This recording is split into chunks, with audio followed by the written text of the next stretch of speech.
दोस्तों ये है दुनिया का वो मशहूर और ताकतवर देश कि जिसको आज नॉर्थ कोरिया के नाम से जाना जाता है। इसका पूरा और असली नाम है Democratic People's Republic of North Korea. लेकिन जरा ठहरिए, नाम से बिल्कुल भी धोखा ना खाइए, क्योंकि इसके नाम में भले ही डेमोक्रेटिक हो, रिपब्लिक हो, लेकिन ऐसा है नहीं, क्योंकि यहाँ पर सिर्फ और सिर्फ एक ही इंसान की चलती है और उस इंसान का नाम है किम जोंग उन। अभी सिर्फ इस इंसान की चलती है, लेकिन इससे पहले इस इंसान के बाप की चलती थी और उससे भी पहले इस इंसान के दादा की चलती थी। और इस तरह से मानो कि नॉर्थ कोरिया का लगभग पिछले 100 साल का इतिहास तो ऐसे ही कंप्लीट हो जाता है। यहाँ पर ये बात भी जरूर याद रखें कि यहाँ पर चलने का मतलब ये नहीं है कि जैसे बाकी देशों में बाकी नेताओं की चलती है, बल्कि चलने का मतलब ये है कि ये लोग तो अपने देश की आम जनता के लिए मानो एक भगवान मतलब के गॉड बन चुके हैं। और हैरानी की बात ये है कि जब बात वाकई असली गॉड की आती है या बाकी दुनिया के अलग अलग जो मशहूर और अहम रिलीजन्स हैं उनकी आती है, तो नॉर्थ कोरिया के हालात पूरी तरीके से उल्टे नजर आते हैं। खास तौर से आज की इस वीडियो में हम लोग इस्लाम की ही बात कर लेते हैं। वैसे तो हम जानते हैं कि आजकल दुनिया की राजनीति के हालात ऐसे हैं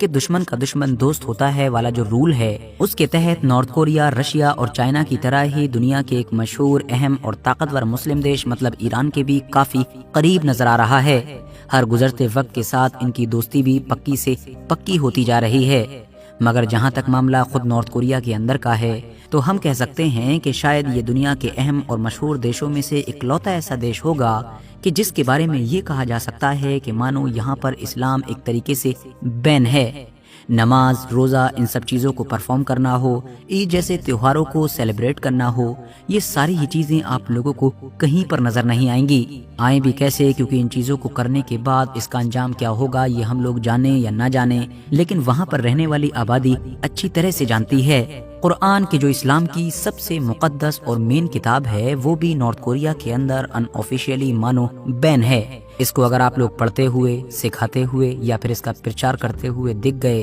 तो आप लोगों को भी वही खतरनाक सजाएं दी जाएंगी कि जो यहाँ पर आमतौर पर बहुत सारी छोटी बड़ी चीजों के लिए दे दी जाती हैं। मतलब कि उम्र कैद की सजा, उसमें भी बुरी तरीके से टॉर्चर किया जाएगा, जुल्म सितम किया जाएगा, और अगर जरा सा भी दिमाग बदला तो हाँ, सूली पर भी चढ़ा दिया जाएगा, क्योंकि यहाँ पर मौत की सजा छोटी छोटी चीजों के लिए भी आम बात है। बात सिर्फ कुरान तक ही खत्म नहीं हो जाती है, बल्कि कुरान के अलावा भी अगर आपके घर पर कोई भी इस्लामिक लिटरेचर मिल जाता है या इसी तरह का लिटरेचर किसी और रिलीजन से जुड़ा हुआ भी मिल जाता है और आप उसको पढ़ते हैं, बेचते हैं, छापते हैं, खरीदते हैं, इस तरह की कोई भी एक्टिविटी करते हैं, तो बहुत कम चांसेस हैं कि उम्र कैद की सजा और ज्यादा चांसेस हैं कि मौत की सजा हो सकती है। आपको जानकर शायद हैरानी होगी कि इतना बड़ा देश जिसकी आबादी भी अच्छी खासी है, वहाँ पर एक भी मस्जिद नहीं है और मस्जिद को बनाने की इजाजत भी नहीं है। न सिर्फ मस्जिद ही बल्कि बाकी भी जो रिलीजियस साइट्स होती हैं, जैसा कि मंदिर, चर्च या इस तरह की चीजें, वो भी यहाँ पर नहीं हैं। मुस्लिम दुनिया में नॉर्थ कोरिया का जो सबसे करीबी देश है या कह सकते हैं जो सबसे पक्का दोस्त है मतलब कि ईरान,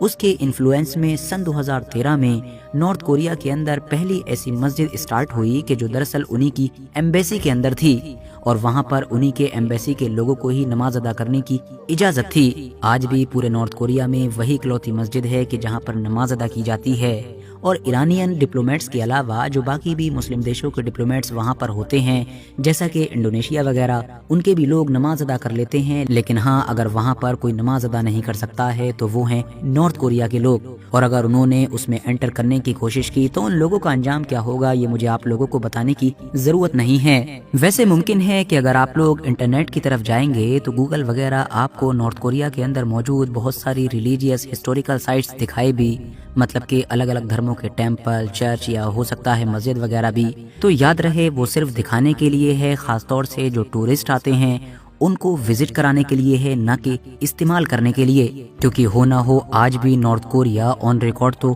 एक डेमोक्रेटिक देश है। वहाँ पर नाम के लिए इलेक्शन भी होते हैं, और ऑन रिकॉर्ड मतलब कॉन्स्टिट्यूशन के हिसाब से देखा जाए तो भले ही नॉर्थ कोरिया एक एथीस्ट मतलब कि नास्तिक देश है, मगर साथ ही साथ उसका कॉन्स्टिट्यूशन सारे धर्मों को फॉलो करने की आजादी भी देता है। लेकिन ग्राउंड रियलिटी क्या है, सच्चाई क्या है, ये तो आप लोग अभी तक की इस वीडियो में जान ही चुके हैं। वैसे दोस्तों, वर्थ नोटिसिंग बात ये भी है कि इस्लाम के लिए नॉर्थ कोरिया में हालात हमेशा से ऐसे नहीं थे, बल्कि आपको जानकर शायद हैरानी भी होगी کہ نارتھ کوریا یا ساؤتھ کوریا کے جو کسی دور میں ایک ہی ہوا کرتے تھے، یہ پورا ایریا تو اس علاقے کے ان خاص علاقوں میں ایک تھا کہ جہاں پر اسلام بالکل شروعاتی دور میں ہی آ گیا تھا، مطلب شروعاتی 1-2 صدی کے اندر ہی، اور وہ بھی بالکل انڈونیشیا اور انڈیا کی طرح یہاں پر بھی اسلام کی انٹری ٹریڈرز مطلب کہ ویاپاریوں کے ذریعے سے ہوئی تھی، اور اس کے بعد اسلام یہاں پر بڑی تیزی کے ساتھ پروان چڑھا اور کم وقت کے اندر ہی یہاں پر رہنے والے مسلمانوں کی آبادی اچھی خاصی ہو گئی تھی۔ یہاں پر رہنے والے مسلمانوں نے بھی دنیا کے باقی علاقوں میں رہنے والے مسلمانوں کی طرح اپنے وقتوں میں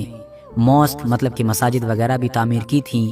بعد میں جیسے جیسے یہاں پر جنگیں ہوئیں، خاص طور سے شروعات ہوئی منگولوں کے حملے سے، اور اس کے بعد الگ الگ دور میں جو بڑے بڑے حملے ہوئے، اس کی وجہ سے یہاں پر رہنے والی مسلم آبادی کو آس پاس کے علاقوں میں بھاگ کر پناہ لینی پڑی، اور ان آس پاس کے علاقوں میں بھی خاص طور سے چائنا کا نام آتا ہے، مگر پھر بھی ہر حال میں کورین پیننسولا میں مسلمانوں کا اور اسلام کا وجود برقرار رہا۔ مگر پھر وقت آیا 1945 کا کہ جب یہ نیا نارتھ کوریا وجود میں آیا کہ جس کو آج کے دور میں ہم دیکھتے ہیں، اور 1948 سے یہاں پر راج شروع ہوا ایک نئے انسان کا کہ جس نے سب کچھ بدل کر رکھ دیا۔ اس انسان کا نام تھا کم سونگ جو، اور یہی انسان موجودہ سپریم لیڈر مطلب کہ کم جونگ ان کا دادا تھا۔ آنے والے سال مسلمانوں کے لیے اب مشکل سے مشکل ہوتے چلے گئے، اور مانو اسلام کو فالو کرنا نارتھ کوریا کے اندر امپاسبل بن گیا۔ اس نئی حکومت نے پرانے سارے قانونوں کو بدل دیا، نئے نئے قانون لائے گئے جس کے تحت اب نئی نئی آئیڈیولوجیز کو یہاں پر انٹروڈیوس کروایا گیا،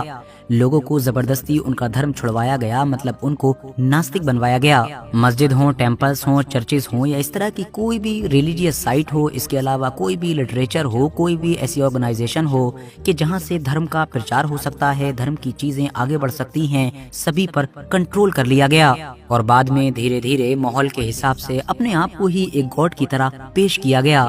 آج حالات ایسے ہیں کہ لگ بھگ کوریا کی 75% آبادی آفیشیلی نو ریلیجن کے سیکشن میں آتی ہے، مطلب وہ دنیا کے کسی بھی ریلیجن کو فالو کرتے ہی نہیں ہیں، جبکہ کم جونگ ان ہو یا اس کے فادر ہوں یا اس کے دادا ہوں، ان کی جگہ جگہ پر آپ لوگوں کو تصویریں مل جائیں گی، ان کے بڑے بڑے اسٹیچوز مل جائیں گے، اور ان کو بالکل وہاں پر ایک گاڈ کی طرح ٹریٹ کیا جاتا ہے۔ نارتھ کوریا کے پچھلے 60-70 سال کے اتہاس میں سب سے زیادہ ٹارگیٹ مسلمانوں اور عیسائیوں کو کیا گیا۔ عیسائیوں کو اس لیے بھی ٹارگیٹ کیا گیا کیونکہ یہاں کی حکومت نے اس کو ایک ویسٹرن دھرم کے طور پر دیکھا، اور ظاہر ہے ویسٹرن ورلڈ کو تو نارتھ کوریا اپنا سب سے بڑا دشمن مانتا ہی آیا ہے۔ یہاں پر رہنے والے جو مسلمان اور عیسائی تھے، ان میں سے وقت کے ساتھ کچھ تو وہاں سے بھاگنے میں کامیاب رہے، کچھ سائلنٹ ہو گئے، مطلب وہ آج بھی شاید خفیہ طور پر اپنے ریلیجن کو فالو کرتے ہوں گے، جبکہ کچھ شاید کنورٹ بھی ہو گئے ہوں گے، مطلب کہ نو ریلیجن کے سیکشن میں پہنچ چکے ہوں گے۔ باقی دوستو، آخر میں آپ لوگوں سے بھی جاننا چاہوں گا کہ پرسنلی نارتھ کوریا کے ان حالات پر آپ لوگوں کی کیا رائے ہے، کامنٹس باکس میں اپنا قیمتی وقت نکال کر ضرور بتائیں۔ ویڈیو اگر انفارمیٹیو لگی ہو تو لائک کرنے کے ساتھ ساتھ دوستوں کے ساتھ شیئر کریں، اور ایسے ہی نالجبل اور ہسٹوریکل ویڈیوز ہمیشہ دیکھنے کے لیے ہمارے چینل کو سبسکرائب کرنے کے ساتھ ساتھ بیل آئیکن کو ضرور پریس کریں۔